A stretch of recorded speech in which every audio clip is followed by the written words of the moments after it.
তো hello viewer সবাইকে আসসালামু আলাইকুম। আশা করি সকলে ভালো আছেন। তো বন্ধুরা, আজকের ভিডিওটা একটু ইন্টারেস্টিং হতে যাচ্ছে। আপনি ইতিমধ্যে ইউটিউবে অনেক ভিডিও দেখেছেন যেখানে তারা বলেছে এবং প্রুফ করে দেখিয়েছে যে কোনো ফোনের ফোনে থাকা সিমের কল লিস্ট বের করে দেখিয়ে দিয়েছে তারা। তো আজকে আমরা দেখব যে এটা কতটুকু কার্যকর বা এটা কি আদৌ সম্ভব কিনা। তো ভিডিওটি অবশ্যই শেষ পর্যন্ত দেখতে থাকুন।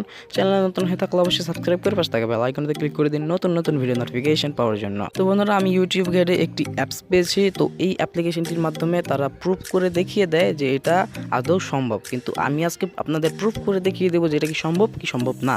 ওকে, তো বন্ধুরা, সর্বপ্রথম আমরা অ্যাপ্লিকেশনটি ওপেন করছি। এরপর বন্ধুরা, এখানে টিক মার্ক দেখতে পাচ্ছেন, আমি এখানে ক্লিক করে দিলাম।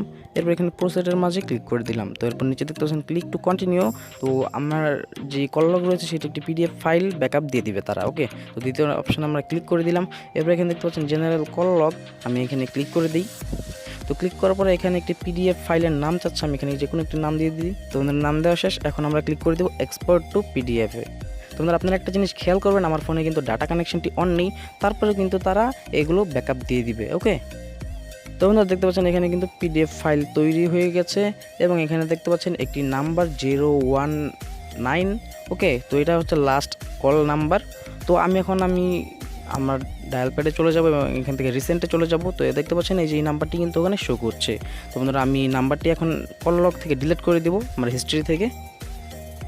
তো আমি ডিলিট করে দিলাম। ওকে, তো এখন আমরা আবার এই পিডিএফ ফাইলে চলে আসলাম, সরি বন্ধুরা, অ্যাপ্লিকেশনে। এবং অ্যাপ্লিকেশনে আসার পরে আমরা আবার একটি পিডিএফ ফাইল তৈরি করব।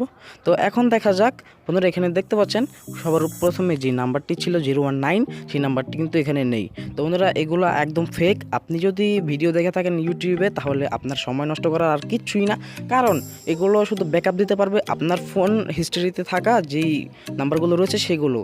ওকে, তো বন্ধুরা, আমি যদি এখন আমার ফোন হিস্ট্রি থেকে ডিলিট করে দিই তাহলে কিন্তু অ্যাপ্লিকেশনটি খুঁজে পাবে না। তোমরা আশা করি বিষয়টি বুঝতে পেরেছেন এবং এই বিষয়টি আপনাদের হেল্পফুল হয়েছে। এবং আপনি যদি ইউটিউবে এটা নিয়ে ঘাটাঘাটি করেন তাহলে আপনার সেই সময়টুকু বৃথা গিয়েছে। তো বন্ধুরা, আজকের ভিডিওটি এ পর্যন্তই। আশা করি ভিডিওটি ভালো লেগেছে। ভিডিওটি ভালো লাগলে ভিডিওতে লাইক করে দিন। চ্যানেল নতুন হয়ে থাকলে অবশ্যই সাবস্ক্রাইব করে পাশে থাকা বেল আইকনতে ক্লিক করে দিন নতুন নতুন ভিডিও নোটিফিকেশন পাওয়ার জন্য। আজকের জন্য এ পর্যন্ত, দেখা হবে পরবর্তী কোনো ভিডিওতে। সে পর্যন্ত সবাই ভালো থাকবেন। খোদা হাফেজ।